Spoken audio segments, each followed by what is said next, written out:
All right, hello for everybody and welcome to today's workshop. Really excited for you to be here and really excited to do this type of workshop on this Sunday because I think sometimes there's questions that you have that didn't get a chance to get answered either in the group or on last week's training, or maybe you watched it throughout the week and you didn't get to see, you didn't get the comment while we were live and I was answering questions. So I wanted to do a follow-up on last week's training and really discussing whatever questions you have, essentially, that pertain to, wanting to retire and then being a little bit concerned that you don't have enough savings put aside, and maybe some thoughts, strategies, and ideas for you, and however I can help you out. I really want to try to help you out and give you any guidance that I can give you. So, looks like you guys can hear me. If you can hear me, please say hello. Hey, Michelle, how you doing? Wave, do something so that I know you're here, and want to make sure that the sound's coming through and that video's coming through. I have something a little special to do today. I'm going to try to do a little bit more teaching with a whiteboard feature, okay, that I'm testing out. So don't kill me if everything shuts down. I feel like I'm testing the limits of my technology right now, but I'm going to add a whiteboard in today so that I can actually do some more visual demonstrations beyond just speaking or maybe showing some slides. So wonderful. Looks like everyone can hear me. Definitely say hello if you're coming in late. We'd love to hear from you as well. But let's just jump right into today. So I didn't really get any questions, right? So if you have questions, I'm gonna pull up my phone here so that I can see whatever questions may come through. And if you have anything you would like to know about, you'd like to have answered, drop the questions down below. I'm going to see if I can actually pull up these comments here on the side.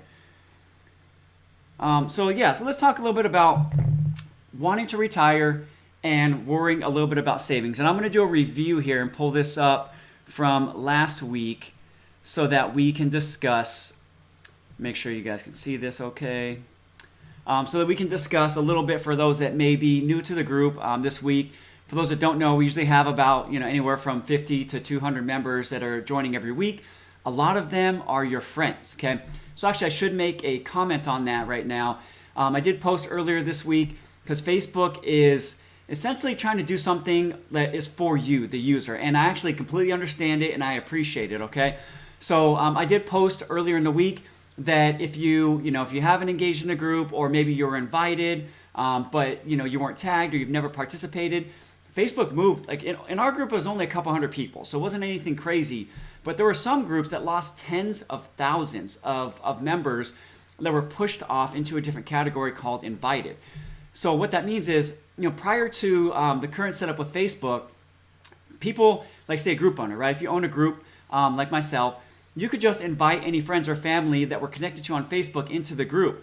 And essentially, you didn't have a choice, right? You were just added to the group, and then you start seeing notifications, and maybe you didn't want to be a member of that group, right?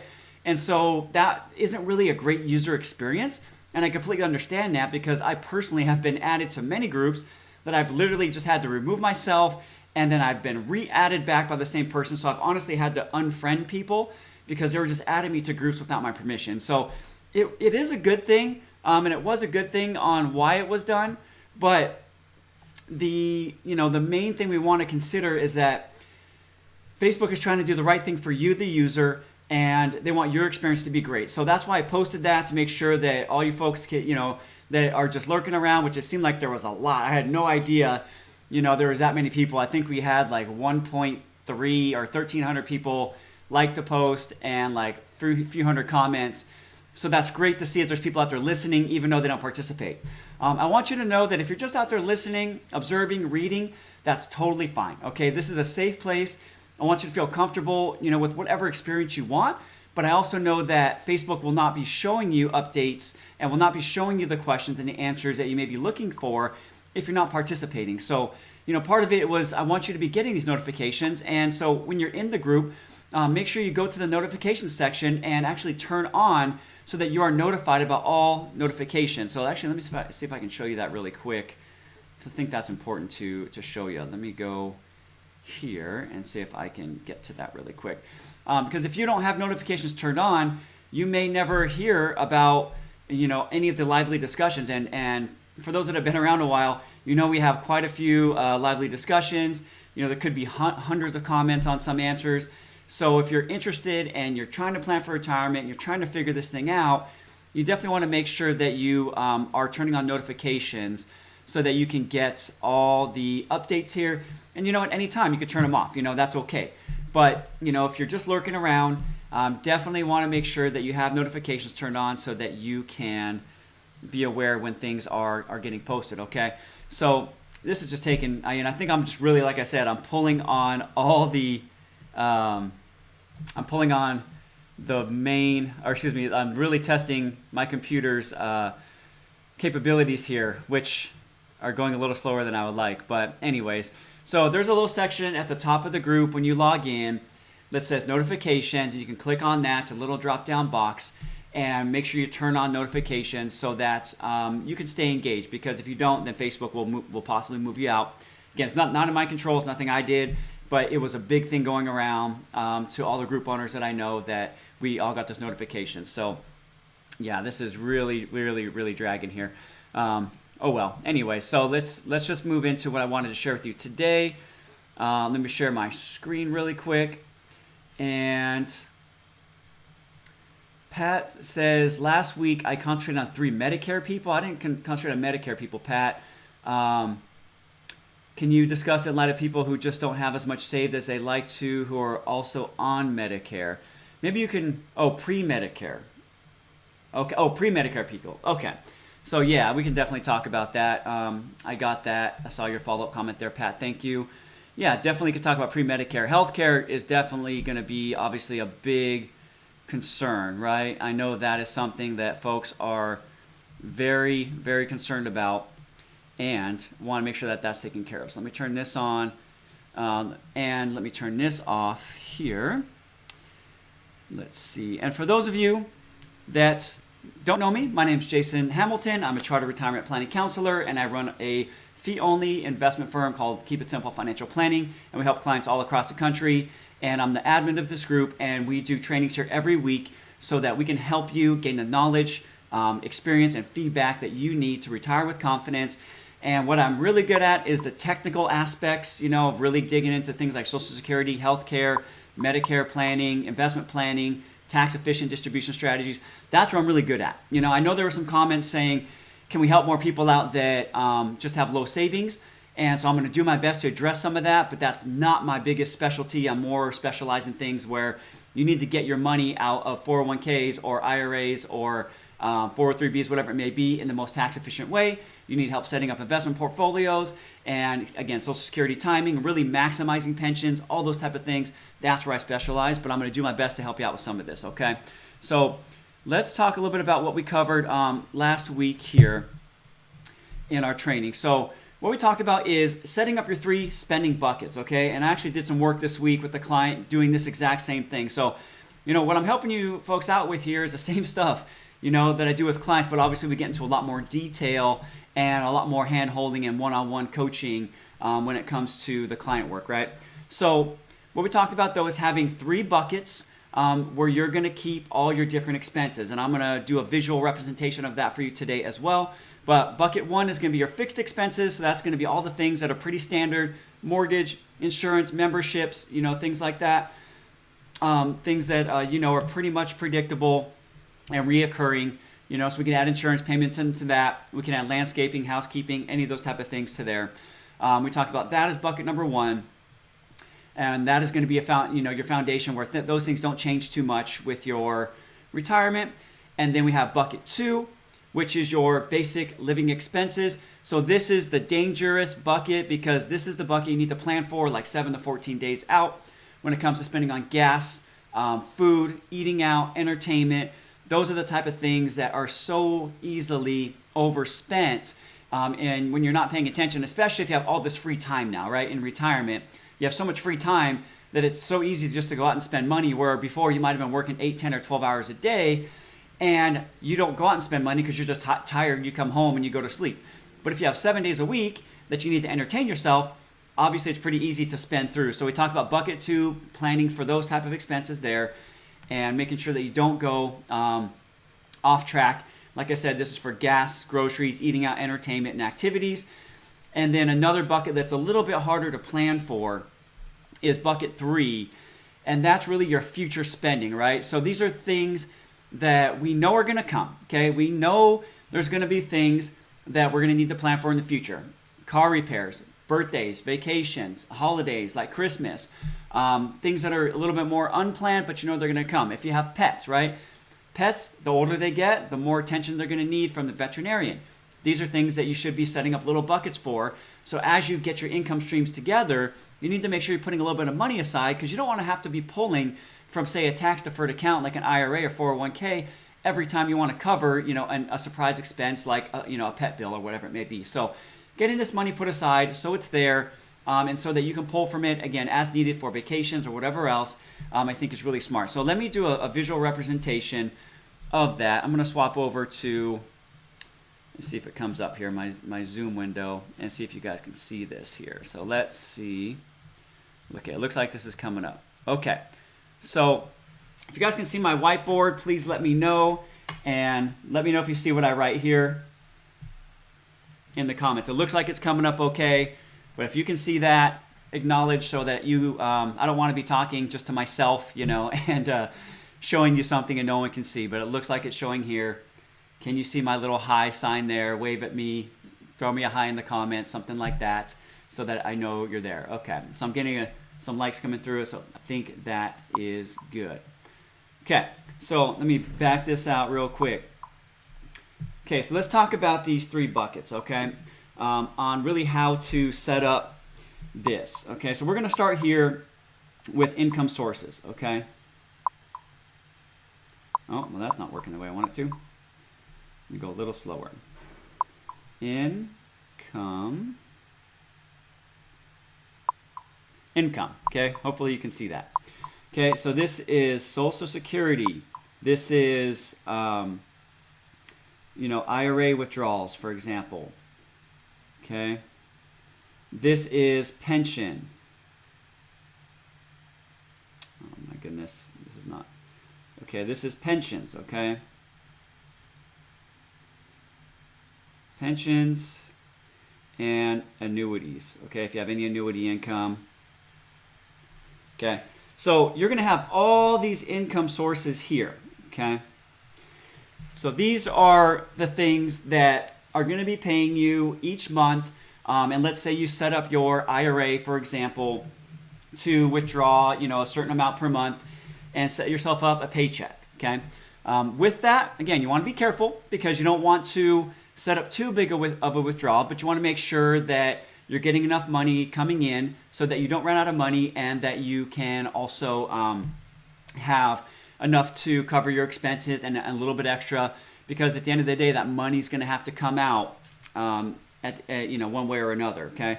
So what you're going to do is figure out how much you have coming in from all these income sources, okay? And if you're low, like if this bucket here, your IRA, for example, let's say, and I'm going to use IRA for things like 401ks, anything, 403bs, anything that's like money that you have saved and put aside, that is like money that's not going to be coming in, like Social Security, pensions, and annuities. So this is the bucket we're talking about, because if you are worried that your savings are probably a little bit on the low side, and you're worried that you're gonna be worried about running out of money, then this is the bucket you have to watch the most, because once you get everything else set up and figuring out when you're going to time Social Security, what sort of pension option you're going to take, if that's going to have a beneficiary on it, or if it's just going to be you alone, once you get all those income sources figured out, you're going to have a pretty much fixed amount coming in from those 3 sources. But the IRA income is really going to be precious to you, because that is your cash reserves, and that's your bucket there for if you have big expenses, right? If you have big medical expenses, because once you get set up on an annuity payment or a pension payment or a Social Security payment, you're just getting that small check each month. You don't have a big bucket of money to pull from if you needed it for bigger things, okay? So these are going to be your streams of income, okay? So you have all your streams of income here. And then now we're going to have to figure out how much we need to allocate to each of these buckets, okay? So let's say not including, okay, we're not going to include this IRA. We're not going to include this right now. Let's say from, your total fixed income or your floor, okay? I like to call it a floor of income because this is really like the minimum. The minimum that you're going to have coming in, okay? This is not including IRA withdrawals. You need to figure out what your floor of income is going to be, and that's going to be determined by when you take Social Security, when you take your pension, and any annuities, okay? So let's say between all income sources, you figure out that your floor of income is going to be, let's say, $3,000, okay, per month. Okay, so your floor of income is going to be $3,000 per month, right?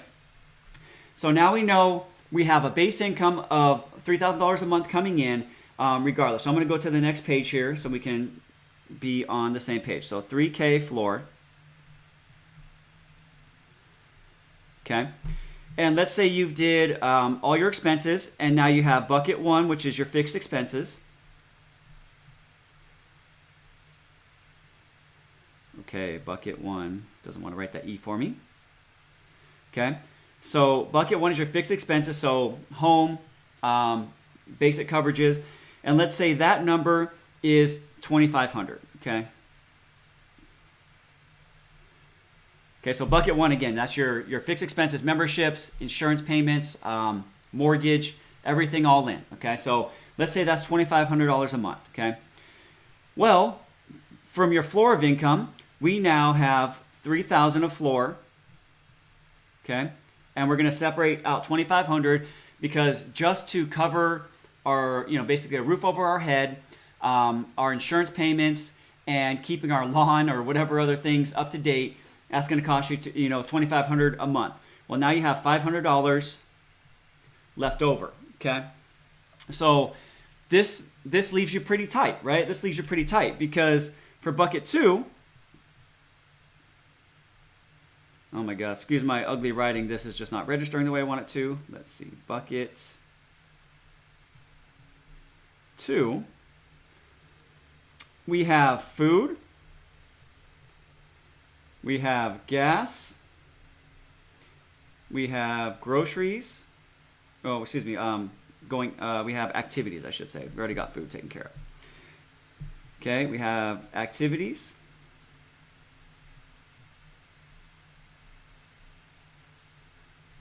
Okay, and whatever else that is you're going to take out on a week-to-week basis. Okay, so pretty quickly you can see that your floor of income in this case is going to get a little bit tight, right? It's going to be a little tight if all you have is $500 left over from your fixed income. So for most people on a monthly basis, they're going to spend at least $100 to $200 a week on food. I've seen folks that are pretty frugal and they're really good at shopping. They're really good at couponing and things like that. If you're tight, right? If your savings is a little bit lower than you want it to be, and you're not sitting there with say $500,000, $600,000, $800,000 of retirement assets, you're going to have to get really good. You're going to have to be really good at shopping, okay, and really good at these type of things right here, because this is the type of stuff that can just completely destroy your monthly budget. And if you start overdrawing on your IRA to cover these things, that money's going to go away pretty quickly, okay? So bucket 2, here's some things I want to show you that I think can be really useful for you, okay? There's a site for activities, okay, called Groupon. Okay, Groupon.com, okay? I don't know if you have this everywhere. I know it's big in California, it's big in Texas, it's big in, I believe, Florida and New York. I know they have a big presence there. But this is a site that you really want to check out for activities because my wife and I, all the time, we use this all the time. Even though we're not in retirement, we're not totally living on a tight budget, but why pay full price if you can get a great deal, right? So on Groupon, I've seen things like, you can get, what do we do a lot on Groupon? We do even eating out, right? So for eating out,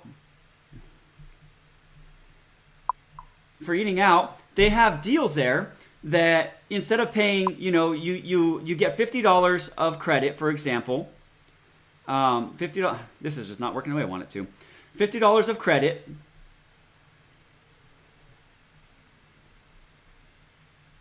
Okay, and it will cost you $50 of credit, but it'll only cost you, for example, $15. Okay, for $15. So if you want to be a smart shopper, and if you're talking about living, on a tight budget, you want to start finding and getting really good at these type of sites on Groupon. And a tip for you is that every holiday, Groupon has additional sales. They can give you an extra 20, 30, or 40% off what you're paying. So even though it says 15, you might get an additional 20% off of that if you buy everything on a holiday.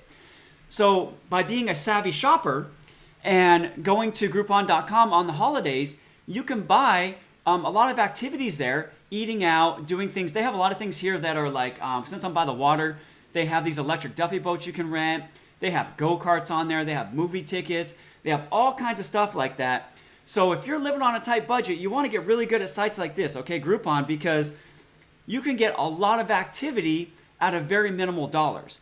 For example, my wife and I, they actually had a really nice restaurant here that was located in Newport Beach, and the value of the Groupon was $240, and it was for 4 people to go out and eat. Well, my wife got it on a day that they were having a sale, and it was normally like $80, and she paid like $50 or $60 for $240 worth of food.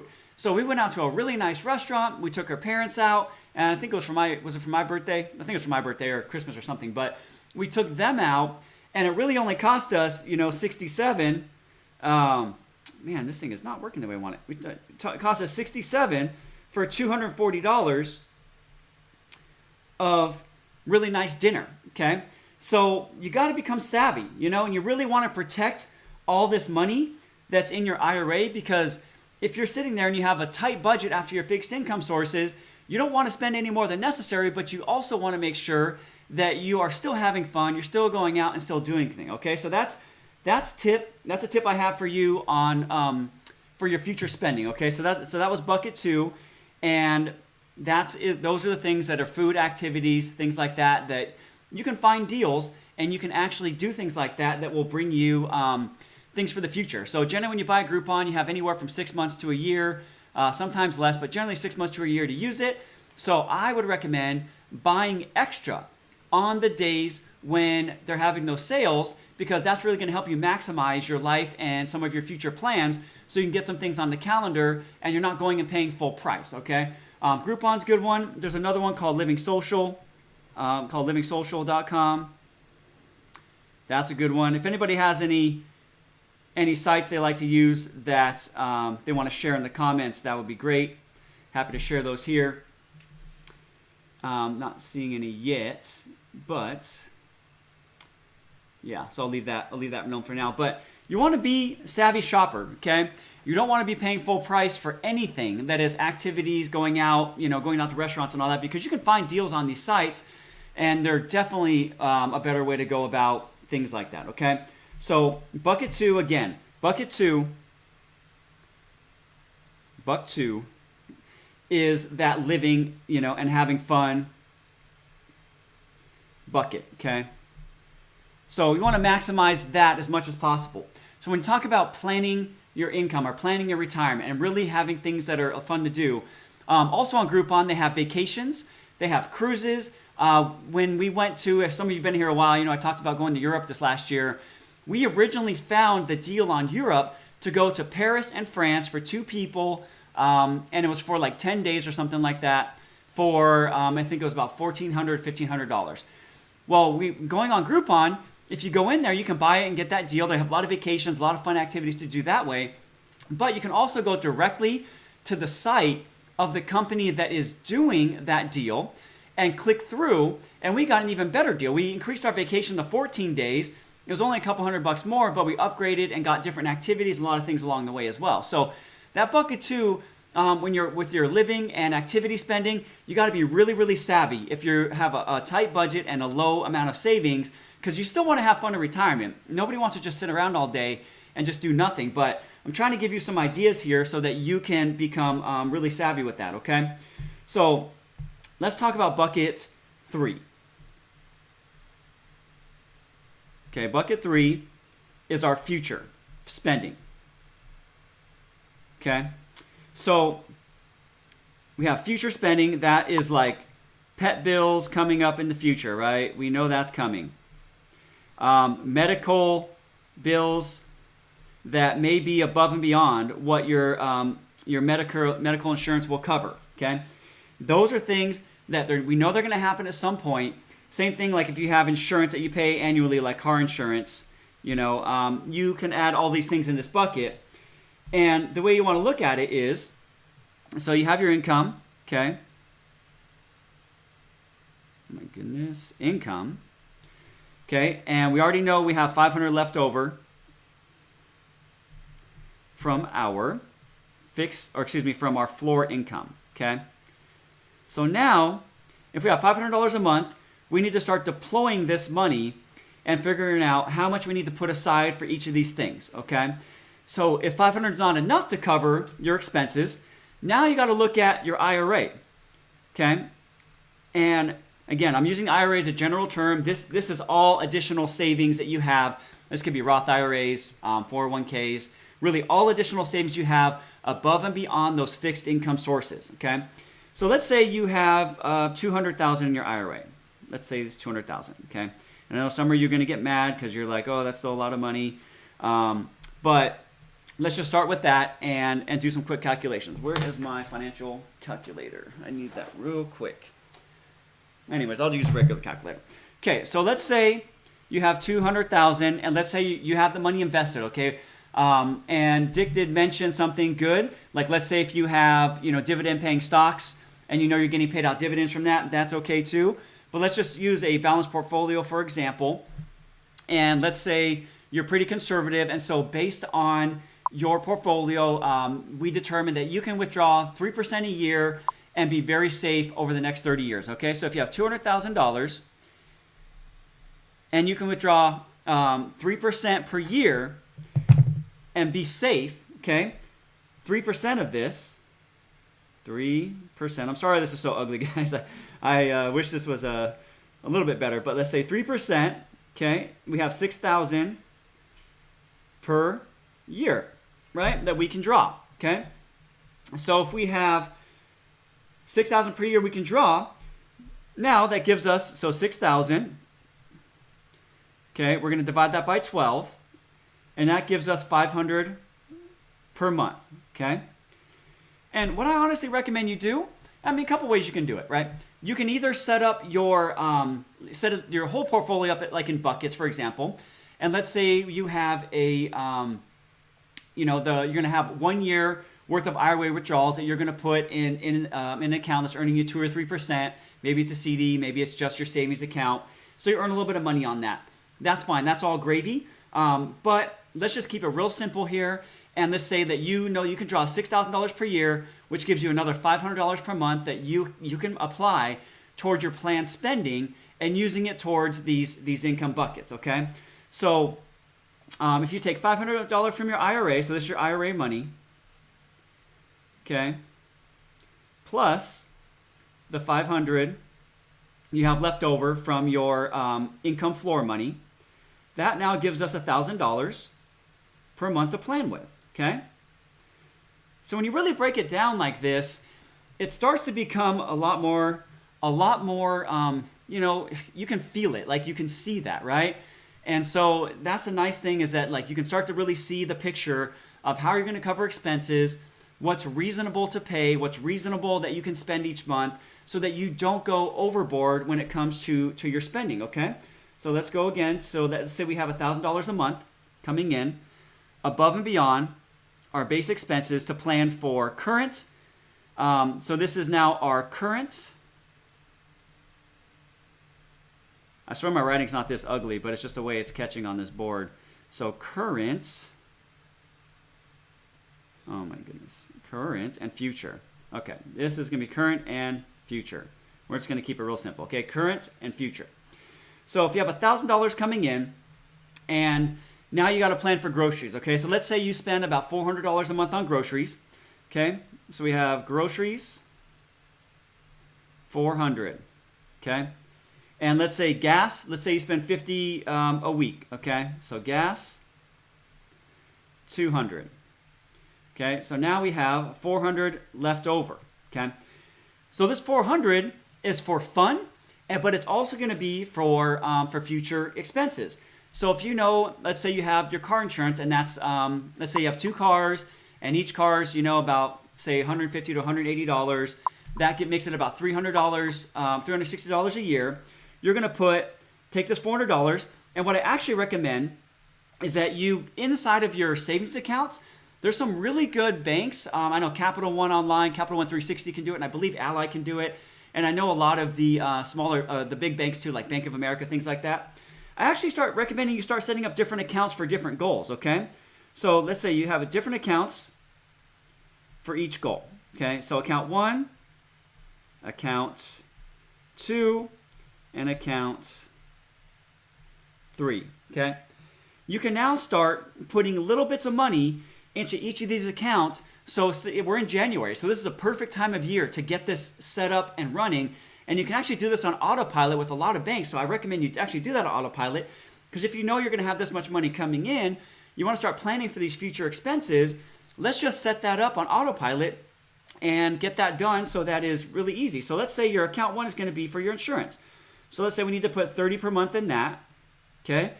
And let's say medical expenses for you are on average about $1,200 a year that can be planned for in the future. So let's say you put $100 per month there. And then let's say you want to take the difference and put that in just your fund bucket so that you can use that for other sorts of spending. So 400 minus 170, minus 130 it gives us 270, right? So this 270 now is going to go 270 into your fund bucket, okay?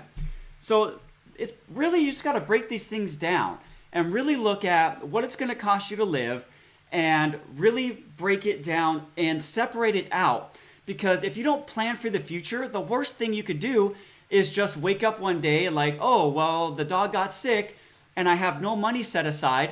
So now you have to go take a taxable distribution from your IRA, for example.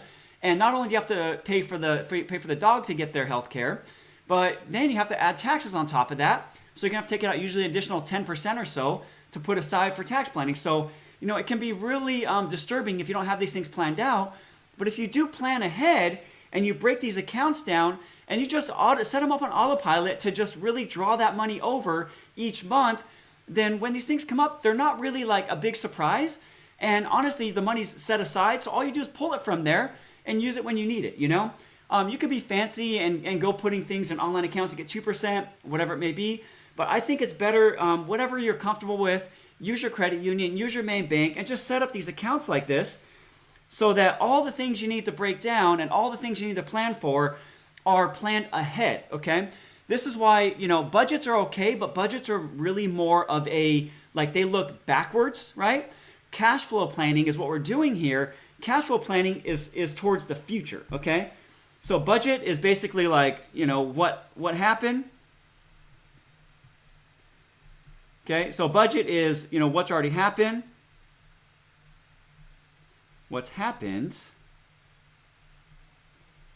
Okay, I'm going to leave it at that. And then cash flow planning is for the future. Okay? So that's what we're doing here. Future. My goodness, I've never seen anything like that. I'd probably be better off with my finger writing this thing. Okay. Future. Okay, we'll leave it at future. Okay. So cash flow is for the future. Okay, so our goal to make sure that you are as in positive and as a good position as possible for retirement is to do everything we can to just think of all the things that may come up in the future and start redirecting our income we have coming in to plan for those goals so that every time we need to do something, we're not always pulling from a taxable account or a taxable distribution, because over time that could just cost you a lot of money and you don't really want to do that. So I'm going to pause for a second. I'm going to look through some of these comments here to see if there's any questions that have come up that I can answer and go over with you guys here. So if you have questions, go ahead and drop them in.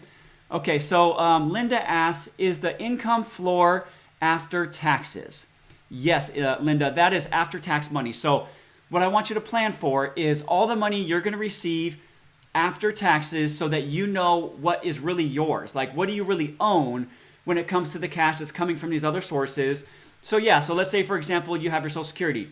I know a lot of folks will set that up to take out maybe 10% or so, or if they know they're going to be in a taxable bracket because they have other income sources, they'll maybe put 10% aside so that that's there for tax season when that comes. Same thing with your pensions. A lot of times you can set up maybe 10 or 15% of that to go to the side that's automatically taken out for you so that that money is there to pay the tax bill when it comes. You can also have nothing taken out and do the planning yourself, but you want to be careful and make sure that you're really properly doing these things ahead of time. And with what I'm showing you here, if you know you're going to have a certain amount of income coming from your fixed income sources, and then you know what you can withdraw safely from your retirement buckets, it's pretty easy to start planning for your tax brackets because you can see, okay, well, let's say, in this case, we're going to have $3,000 a month coming from our fixed income sources, and we're going to take another $6,000 a year out. And so that's $36,000 from our fixed income sources plus the $6,000. So that gives us a $42,000 income that we know we have to live off of. So, you can really plan these things out after tax, and that's the way I do recommend. You do want to include that. Linda did mention that you can also do quarterly estimates. That's totally fine as well. Whatever is the easiest thing for you, and whatever works for your personal style. When I work with clients, I have the way I like to do things, but I also have to make adjustments to their personal style. If you're a self-employed business owner, you're used to making quarterly tax payments. So we can just do these things on a quarterly basis, and you're used to that. It will flow right along with what you're normally used to. If you've been a W-2 employee your whole life, then you're used to having taxes taken out every couple weeks or every month, so that that's probably better for you to do that on a monthly basis and just plan for that. Put the money aside in a separate account so that the tax bill comes and it's not too surprising for you when it shows up at the end of the year. So really great question, Linda. Let's talk about Pat's question. Pat says, that was terrific. Thank you, Pat, for the compliment. I appreciate that. Never visualized it that way. She said, if you have excess, should you reinvest some? I think she's talking about RMD. So that's what she meant then. So if you have an RMD that comes, or should you just save it? Okay, so let's talk about that. So pre-RMD. Okay. So for those of you that are still trying to figure all this out, at 70 and a half years old, you will have to start taking what's called a required minimum distribution from any of your IRA, 401k, and 403b accounts, okay? The government is going to force you to take that money out starting at 70 and a half. So pre 70 and a half, you can do whatever you want. Post 70 and a half, you're going to have to start taking out a little bit. And I believe the first year is about 3.74%. And then it does increase over time. But let's say you have some extra, okay? So let's say your RMD comes in.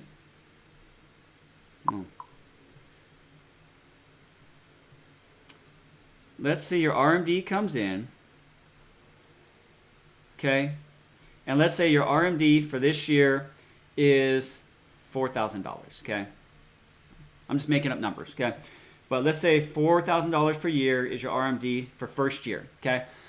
And let's say you don't need all that money because your other income sources cover you properly. Well, now you're just going to go back to your buckets, right? So you're going to take your $4,000, okay? I'm going to go to a new screen so I can have some space here. Okay, so you have your $4,000. Oh my goodness. And Herbert, I did see your comment there. I can't look at it right now, but I will check that for the future. And just so you guys know, if you ever have ideas for things you'd like me to talk about or teach about or show you about, you can always leave a comment in the group and or send me a message. I'm happy to do that and happy to take that feedback from you. And all these things that I'm doing now are feedback from you. So that's why we're here today. So let's say you have $4,000 a year, okay? So bucket one is already good, right? By the time RMDs come, bucket one, I'm just going to draw a bucket, okay? So let's just make this. This is a bucket, okay? Bucket one. Trying to write the whole bucket out is like killing me. So bucket one, is already taken care of, right? Because you have your base expenses figured out. You don't need to worry about that, okay? So now we're going to go straight to bucket 2 and bucket 3. Okay?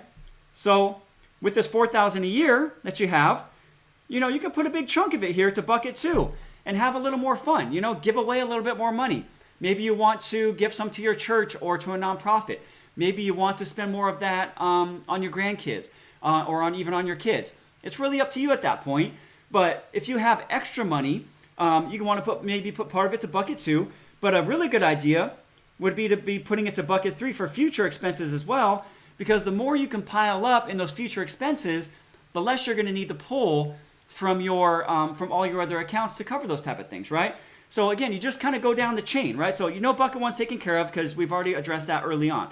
If you have a little bit extra that's coming from something like an RMD that comes out, or you just want to draw some money, or maybe even your fixed income sources are more than you need, all you do is just look at what all the expenses you have to cover, all the future things you have to cover, and keep in mind, in general, if this is your first time doing this, it's probably going to take you 3 to 6 months to get good at it, okay? So don't be frustrated with yourself. Give yourself at least 3 to 6 months to become a master, okay? Then after 3 to 6 months, you can set things up on autopilot and keep it going from there. But initially when you're starting this, like if you're going into retirement, you never had to do a budget because you essentially always made enough money and never really had to pay attention, and this is your first time having to make some adjustments, give yourself some time to be patient, right? I think that is going to be really important.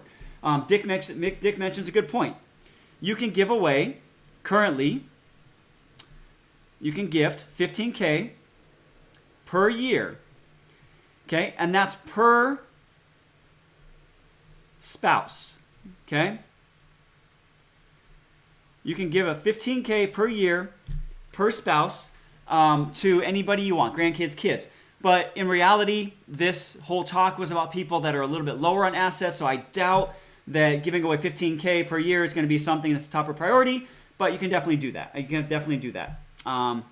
Let's see here. Shana, I hope your name, I don't know if your name's Shana or Shana. Hopefully I'm pronouncing that right. Shana. Depends on your tax bracket. If you're under 20K, it's minimal. Under 20K income, I'm guessing you're saying, but yeah, I mean, the lower your income, the less tax you're going to pay. That's a nice thing. And some states are a lot more favorable. States like Florida are a whole lot more favorable than other states when it comes to retirement income. So what are the questions you guys have on this subject that I can answer for you and discuss? Because the whole idea here was that I can, at the end of the day, give you some help, right, on these things that we talked about last week, because there's a lot of comments of people that are a little bit lower on assets that want some additional assistance, and they may need help figuring those things out. So what questions do you have? I'm going to stay on here for a little bit about really anything when it comes to planning for retirement with a little bit lower amount of income. Not seeing any comments. Let's see. Let me go to this one here, because I do want to help you out and give you the best advice that I can. And if there's nothing, no problem. That's great. If you guys are good, yeah, so I don't see any comments, guys. So, these trainings are meant for me to help you. I want to help you get better at what you're doing. And maybe you're not comfortable, right? Let's be really honest. Maybe you're not comfortable, and you're not really comfortable discussing these things and putting them in a group, okay? That's probably normal, right? And so if you want help, if you want to discuss your situation on your own, and if you want to get my advice, my insights, and help really put together a step-by-step game plan to help you figure out where you're currently at, where you need to go, what are the big things that you need to do to make sure that you can retire with confidence. This is what we do, okay? I set up complimentary calls each week. This week is going to be very limited because I'm very busy this week, but keep a lookout because I do release new appointments. But if you want to talk about your situation and really discuss what you need to do to make sure you cross over to that bridge into retirement, fully confident, knowing what you need to do, then that's what these calls are for, okay? We're going to spend about 45 minutes, and I hope it's the best 45 minutes that you've ever worked on your retirement. Every single time I've had a call so far, we open up other insights that folks just didn't realize that they need to take care of, or they weren't thinking about the things in a certain way. And so I make these times available to help you out. And if you want my help to actually do these things and to get them in place, then we can talk about that and see if it's a good fit, because honestly, not everybody's a fit. But it is complimentary, it's no cost to you, and so I make these here for you so that we can discuss that and really help you out with your retirement, okay? I see a couple more questions going in here that I can answer. If we are 7 years away from retirement, what can we do to prepare? Honestly, the more time you have before you want to retire, the better it is to start getting some advice and getting some insight onto your specific situation. If you have 7 years away, and Alex, if you want to comment and let me know if you're thinking about retiring before 65, because that's a big deal, because then we have to talk about healthcare. But let's say, for example, you're retiring before Medicare kicks in, you have healthcare that you want to pay for, and maybe you're considering delaying Social Security, you're trying to figure out when your Social Security timing should be. Well, a really good thing to consider is if you have a bunch of pre-tax money, possibly moving some of that money from the pre-tax account like a 401k or IRA over to a post-tax account like a Roth IRA. Because if you do that when your tax brackets are low, and let's say you're working right now and you're paying 20 or 30% of taxes all in, you can move that money after you retire at maybe 10 or 12% rate and get some of that over there, so then it grows forever tax-free. But in the meantime, you may need to cover other income needs. So between now and then, we can discuss where to put your money so that you can access it without triggering adjusted gross income and raising your tax bracket and setting yourself up for the future. So if you're 7 years away, the biggest thing I think is going to be really important is where you put all your dollars now, so that you're optimizing for that date you want to leave work and go into retirement, to make sure that you have different tax buckets to pull from. You really want to have some, you really want to have some pre-tax brackets, you want to have some post-tax brackets, and you want to have some tax-free brackets. So if you have, or buckets I should say, not brackets, I apologize about that. You want to have pre-tax buckets, post-tax buckets, and taxable buckets, because by pulling from each of these buckets and timing your income appropriately, you can save a whole lot of money on taxes, you can lower your cost of healthcare, and you can really set yourself up for a much better RMD situation down the road, right? So a lot of good things you can do if you have 7 years to go. So those are some things I would recommend thinking about, Alex, before you actually retire.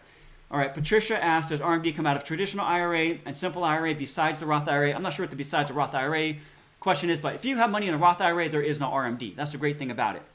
Yes, the RMD will come out of your traditional accounts, so 401ks, IRAs, and yes, simple IRAs, same thing. It's an IRA in that circumstance. So yes, but you can move that money to a Roth IRA, pay a little bit of tax, and then have it not be impacted by the RMD situation. Robin brings up a good point, paying down debt, right? But you ought to be careful, okay? So I talked to a lot of people that are sitting here that they're not maxing out their retirement accounts and they're paying down their house a bunch when they only have 5 to 7 years to go before retirement.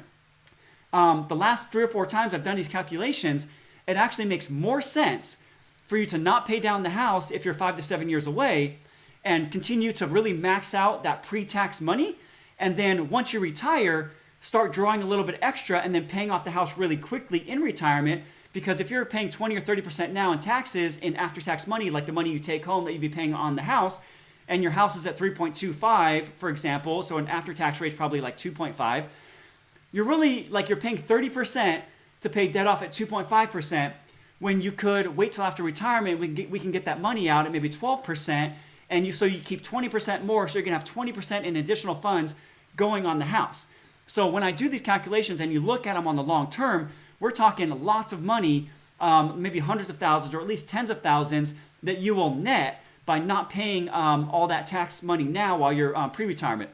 There's a big conversation about this, Dick. I'm going to speak to you specifically because Dick had a good point. If you're 15 or 20 years away, then yeah, getting on that house and paying that thing down, because if you can go into retirement without a house payment and no debt, that's a wonderful way to live. You're going to have a lot of freedom.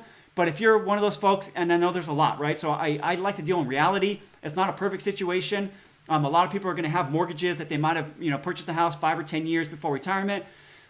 Most of the time, it's really not going to make sense for you to focus, maybe only putting 10% in retirement accounts and then paying all the extra money on your house.